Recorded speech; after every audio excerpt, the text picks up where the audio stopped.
manusia. Alhamdulillah. Radio juga itu. Assalamualaikum warahmatullahi wabarakatuh.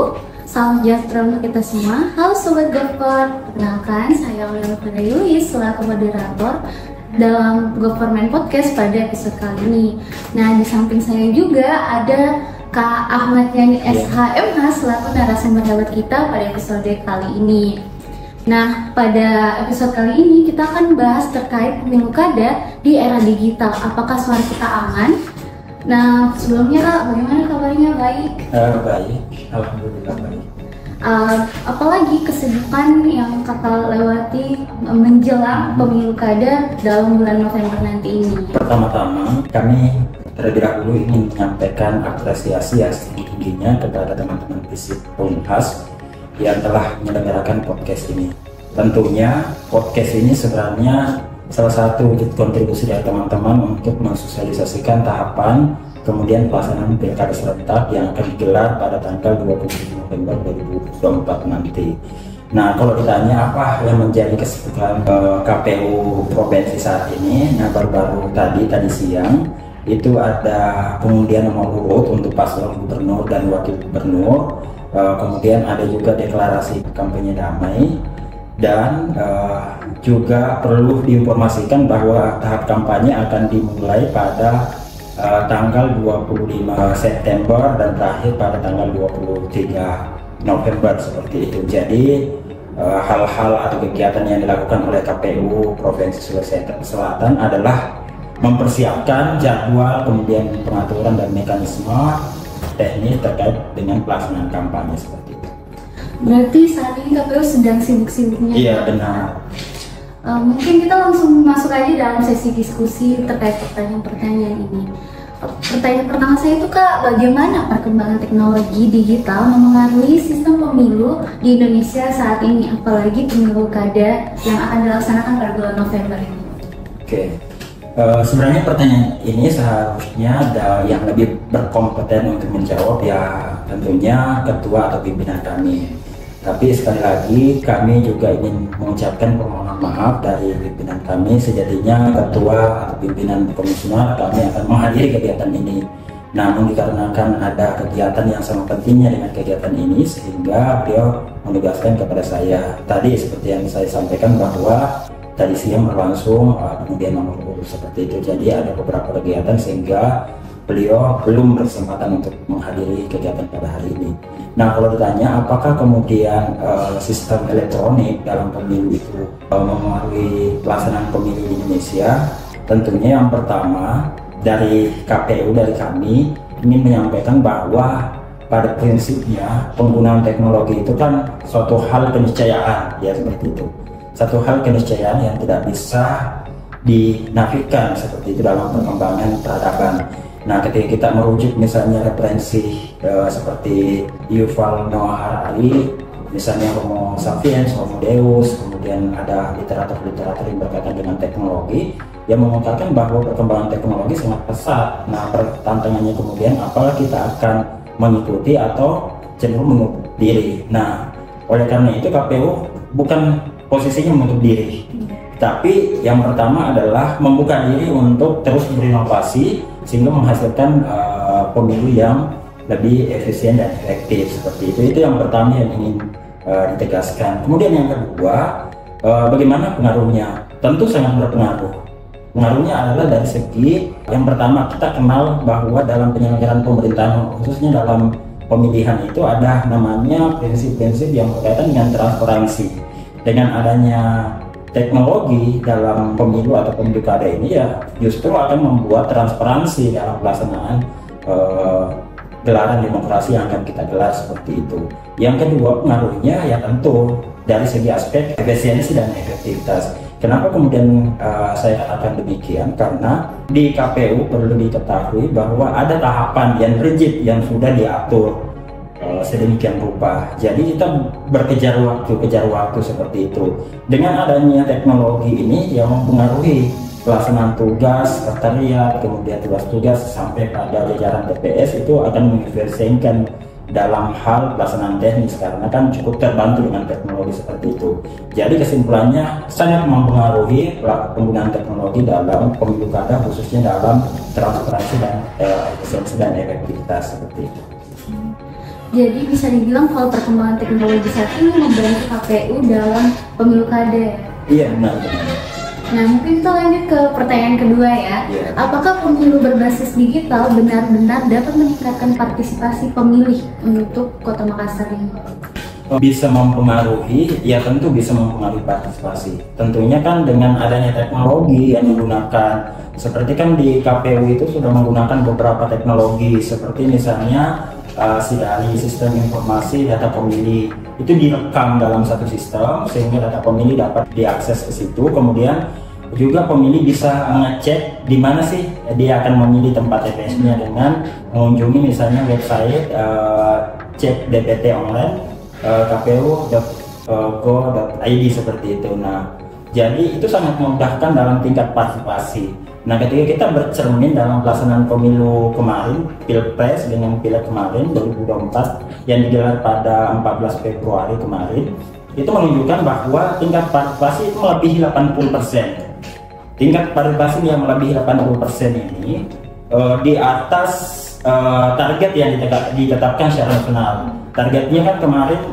saya baca dari Bappenas itu menargetkan sekitar 79,5, tapi kita bisa melampaui dengan itu. Nah, salah satu kontribusinya barangkali yang berkontribusi adalah penggunaan teknologi seperti itu. Ada misalnya teknologi silon, sistem pencalonan, kemudian sipol, sistem informasi partai politik, itu semua terekam di situ.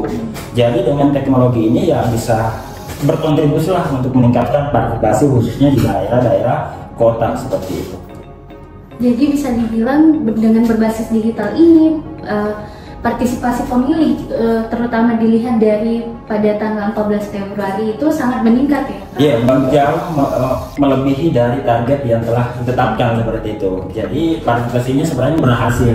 Itu kan salah satu pelaksanaan demokrasi yang legitimasinya tinggi, ya tentunya diukur dengan tingkat partisipasi.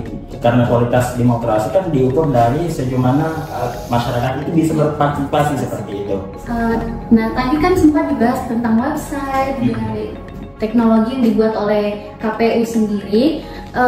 Mungkin ini sedikit berkaitan dengan pertanyaan ketiga saya. Seberapa aman sistem yang kita gunakan untuk melindungi data pemilih, serta bagaimana langkah-langkah yang diambil oleh pemerintah dan KPU dalam memastikan transparansi dan kejujuran di pemilu di era digital ini? Poinnya yang pertama adalah kami dari KPU itu sangat menekankan dan melaksanakan asas dalam pemilu yang tertuang dalam konstitusi, misalnya yang berkaitan dengan gubernur, khususnya pada asas kerahasiaan seperti itu. Meskipun sebenarnya asas kerahasiaan seperti ini adalah dimaksudkan dalam konteks pemilih, pilihannya itu dirahasiakan, tapi bisa juga dikontekstualisasikan dalam ranah yang sifatnya lebih luas lah, misalnya perlindungan data pribadi yang harus dirahasiakan seperti itu. Nah, poin yang kedua sebenarnya kami juga dari KPU itu sangat konsisten dalam menegakkan semangat perlindungan hak asasi manusia. Kita kan tahu bahwa perlindungan data pribadi itu merupakan constitutional right yang diatur dalam konstitusi, khususnya pasal, kalau saya tidak salah, pasal 28H itu setiap orang berhak atas perlindungan diri pribadi seperti itu. Nah, perlindungan diri pribadi ini bisa diinterpretasi secara ekstensif, misalnya dilakukan interpretasi secara luas bahwa data pribadi ini, diri pribadi ini bisa juga merujuk kepada data pribadi seperti itu. Nah, makanya lahirlah kemudian Undang-Undang 27 kalau saya tidak salah 2022 tentang perlindungan data pribadi seperti yang baru disahkan seperti itu.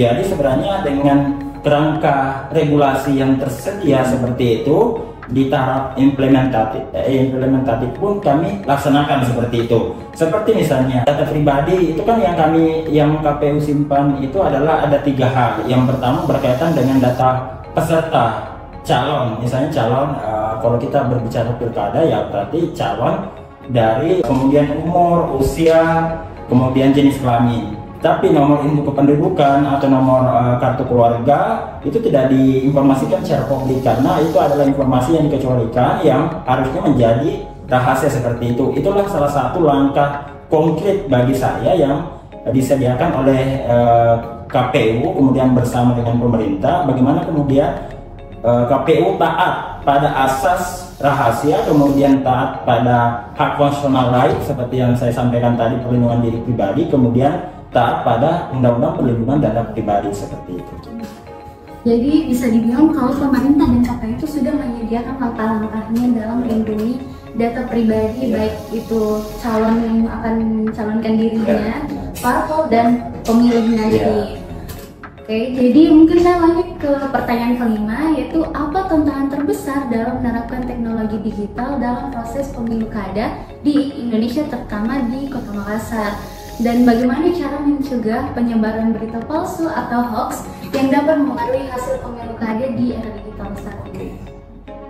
Nah, ini ada 2 poin pertanyaan ya seperti itu. Ada 2 poin pertanyaan. Nah, pertanyaan pertama saya menjawab bahwa penggunaan teknologi itu memang menjadi salah satu tantangan juga seperti itu dalam pemilu maupun pemilu kada seperti itu. Nah, ketika kita melakukan misalnya kajian literatur komparasi di beberapa negara, memang ada beberapa negara seperti misalnya kalau saya nggak salah itu Jerman, kemudian Belanda, itu mereka beralih ke sistem yang konvensional karena gagal menerapkan sistem yang elektronik seperti itu karena berkaitan dengan keamanan data pribadi.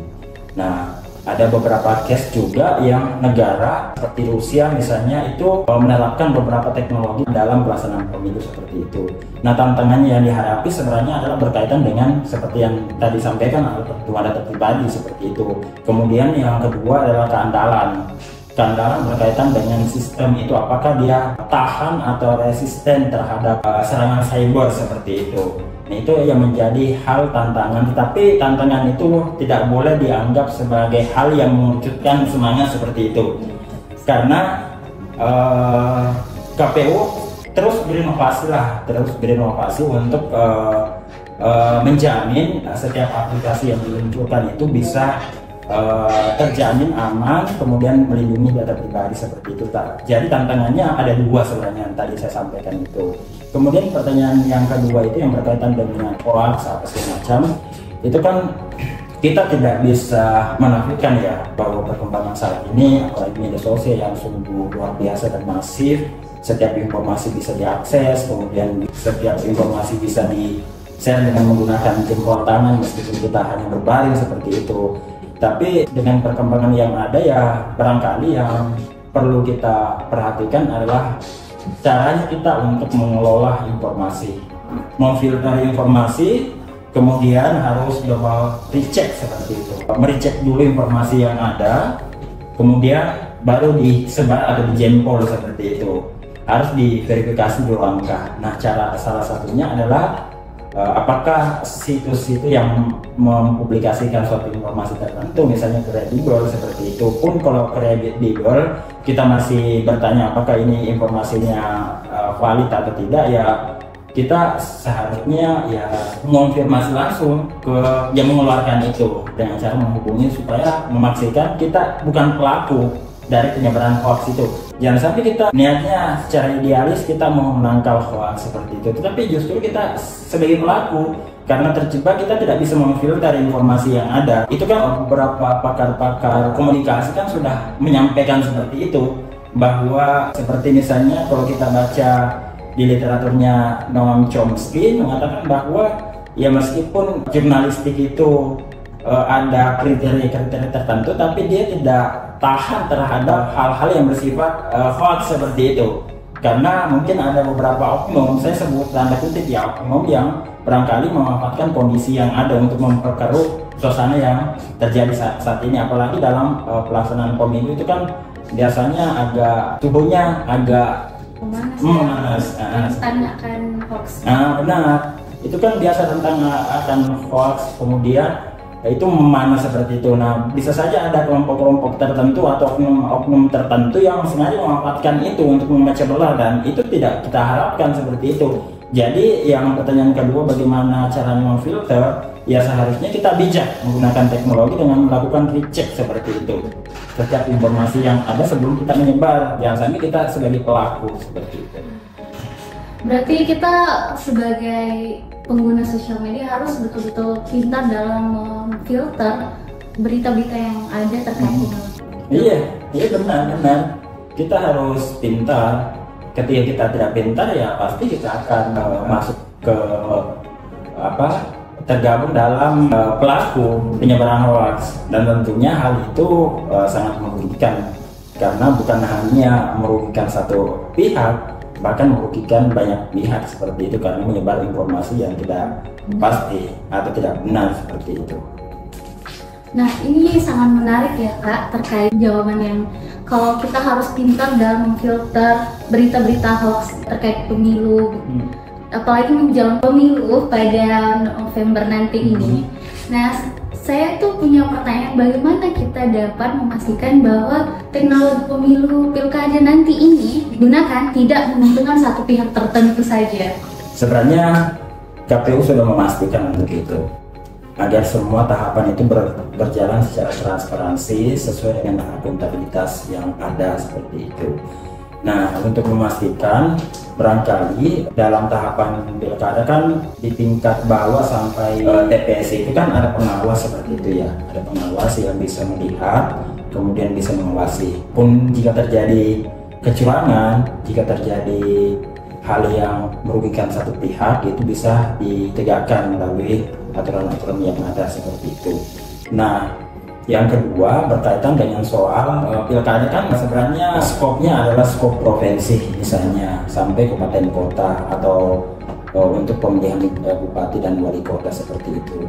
Jadi pada intinya ketika teknologi itu digunakan, tentunya teknologi ini kan dia sifatnya netral seperti itu, tergantung siapa yang menggunakan. Apakah kemudian akan menguntungkan salah satu pihak atau tidak. Tetapi dari KPU kami memastikan bahwa dalam etika penyelenggara pemilu itu ada prinsip yang berkaitan dengan profesionalisme, kemudian ketidakberpihakan. Nah, isunya kan sekarang ini kan kemarin berkaitan dengan konflik of interest, kepentingan benturan kepentingan yang bisa menguntungkan salah satu pihak. Nah, itu kan berkaitan dengan isu yang berkembang saat ini. Tapi sekali lagi kami ingin memastikan bahwa KPU bekerja sesuai dengan kerangka aturan, kerangka etika penyelenggara pemilu yang berlaku. Nah, ketika di luar dari itu kemudian penggunaan teknologi menguntungkan salah satu pihak, ada mekanisme hukum yang bisa ditegakkan. Jadi dengan mekanisme hukum itu yang bisa ditegakkan, itu sudah mengunci sebenarnya penyelenggara pemilu khususnya KPU untuk bersikap secara profesional seperti itu. Jadi kami bisa memastikan bahwa penggunaan teknologi yang ada saat ini ya itu tidak menguntungkan salah satu pihak. Pun kalau terjadi misalnya kekeliruan, itu tersedia mekanisme, tersedia supremasi hukum yang bisa ditegakkan di situ. Ada Bawaslu yang bisa mengawasi secara hukumnya dan ada DKPP secara etiknya yang bisa mengawasi. Nah, oleh karena itu juga penting kami sampaikan di sini bahwa pemilih pemula seperti adik dari teman-teman mahasiswa itu harus aktif melakukan pengawasan secara mandiri. Nah, laporkan ketika ada temuan-temuan yang berkaitan dengan indikasi penggunaan misalnya teknologi yang menguntungkan salah satu pihak, laporkan ke Bawaslu supaya bisa diproses seperti itu. Dan kami sangat mendukung meskipun sebenarnya hal itu mungkin kekeliruan sifatnya personal yang dilakukan oleh personel KPU, ya laporkan ke Bawaslu supaya supremasi dalam pemilu itu bisa tegak. Nah, ketika supremasi dalam pemilu itu bisa tegak, nah kualitas demokrasi akan meningkat seperti harapan dari teman-teman mahasiswa seperti itu. Jadi bisa dibilang bahwa KPU dan pemerintah sendiri sudah menyediakan mekanisme dan supremasi hukumnya ya, untuk memastikan bahwa tidak ada yang keberpihakan kepada calon nantinya. Dan itu sungguh menarik ya, dan sudah menjawab pertanyaan-pertanyaan kita. Lalu saya ingin bertanya bagaimana pendapat Kak Ahmad Yani terkait kemungkinan menggunakan blockchain dalam pemilu pilkada untuk meningkatkan keamanan suara pemilih sendiri. Oke. Nah, sebenarnya kan blockchain ini kan berkaitan dengan aplikasi satu pintu ya untuk dalam hal perhitungan suara seperti itu. Nah, bagi saya sangat sepakat untuk hal itu. Tapi barangkali ada beberapa yang perlu di garis bawahi dalam hal ini adalah untuk daerah-daerah terpencil yang kesulitan akses seperti itu kan barangkali juga membutuhkan waktu seperti itu. Tapi proyeksinya ke depan apakah memungkinkan ada seperti itu? Ya memungkinkan. Misalnya di tahun 2024 kemarin kita menggunakan Sirekap. Nah Sirekap itu kan banyak yang ribut soal Sirekap, kenapa bisa terjadi seperti ini, kenapa ada perubahan angka. Sebenarnya bukan perubahan angka yang terjadi, cuma beberapa kasus menunjukkan bahwa hanya kualitas dari HP yang memotret itu tidak terlalu berkualitas sehingga itu dibacanya angka A, dibacanya angka B seperti itu. Tapi itu kan bukan hasil penentu. Sirekap itu bukan hasil penentu. Sekali lagi teknologi ini hanya alat bantu, membantu KPU untuk melaksanakan penyelenggaraan pilkada atau pemilu kemarin. Tapi hasil akhirnya tetap dihitung secara manual seperti itu. Jadi intinya penggunaan seperti Sirekap atau penggunaan seperti yang tadi ditanyakan itu yang memungkinkan untuk proyeksinya kita sudah beralih ke sana. Kita sudah berupaya untuk mengembangkan kemudian memperbaiki sistem yang ada. Nah, tapi tantangan kedepannya adalah untuk daerah-daerah terpencil. Apakah kemudian setiap daerah itu memiliki akses teknologi, memiliki akses jaringan, apalagi daerah-daerah yang terpencil seperti itu yang sulit dijangkau oleh jangankan jaringan tapi listrik saja yang belum ada seperti itu. Apakah memungkinkan seperti itu? Ya, jika sudah ada jaringan seperti itu ya barangkali bagi saya memungkinkan. Jadi bisa dibilang bahwa KPU sendiri ini sedang berusaha dalam penggunaan blockchain ini di berbagai daerah terutama yang terpencil ya Kak. Iya. Nah kita mungkin masuk kepada sesi pertanyaan terakhir yaitu sudah terakhir ya? Iya betul. Kegantiannya nih. Nggak berasa gitu ya Kak. Udah masuk di pertanyaan terakhir.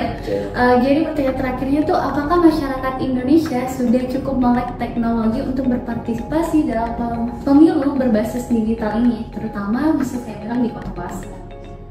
Bagi saya yang terakhir, karena ini pertanyaan terakhir, bagi saya kan teknologi dalam pemilu itu kan biasa ada orang yang menyalahartikan bahwa teknologi dalam pemilu itu hanya berkaitan dengan e-voting, teknologi pada saat pemungutan suara.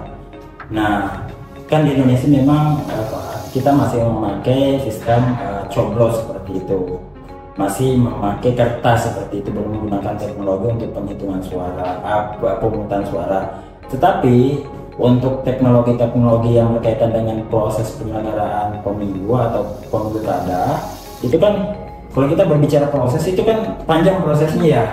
Ada proses pencalonan, ada proses kemudian pemutakhiran data pemilih, kemudian penetapan data pemilih, kemudian ada proses kampanye sampai kepada penghitungan suara. Itu kan semua adalah tahapan dalam pemilu dan pilkada, dan di setiap tahapan itu tentunya ada beberapa memang teknologi yang sudah digunakan. Nah khususnya di Kota Makassar, bagi saya untuk penggunaan teknologi seperti misalnya teknologi SIPOL, sistem informasi partai politik itu sudah lama digunakan, dan ini bagi saya dan di KPU itu sudah berjalan lancar seperti itu, tidak ada kendala yang memadai seperti itu.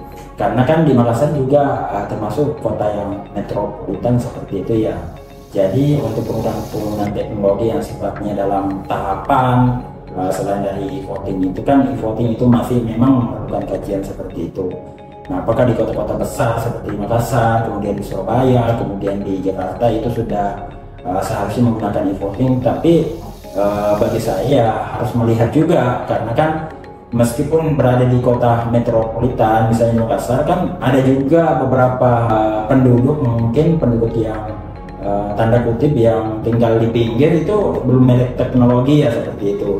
Jadi itu yang harus tapi kalau hal yang berkaitan dengan pelayanan yang barangkali seperti yang tadi saya sampaikan, beberapa aplikasi, beberapa web untuk mengecek misalnya di mana sih saya terdaftar nanti di TPS, bagi saya di Kota Makassar itu sudah bisa dan sudah berjalan, dan itu berjalan tanpa ada kendala yang berarti seperti itu.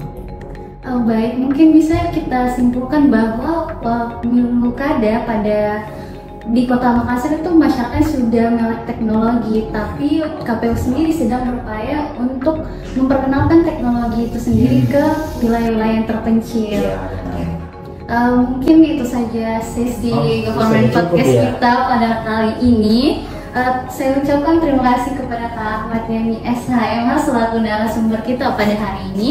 Mungkin ada closing statement dari Kak Ahmad Yani untuk Government Podcast pada hari ini. Oke, penutup dari kami, jangan lupa datang ke TPS di tanggal 27 November. Kita akan memilih calon gubernur, wakil gubernur, bupati, wakil bupati, wali kota, dan wakil wali kota secara serentak. Gunakan hak pilih karena itu merupakan salah satu hak yang dijamin oleh konstitusi. Pilih pemimpin yang sesuai dengan visi dan misi yang diyakini dapat membawa kemajuan bagi daerah tempat tinggalnya, seperti itu. Itu saja.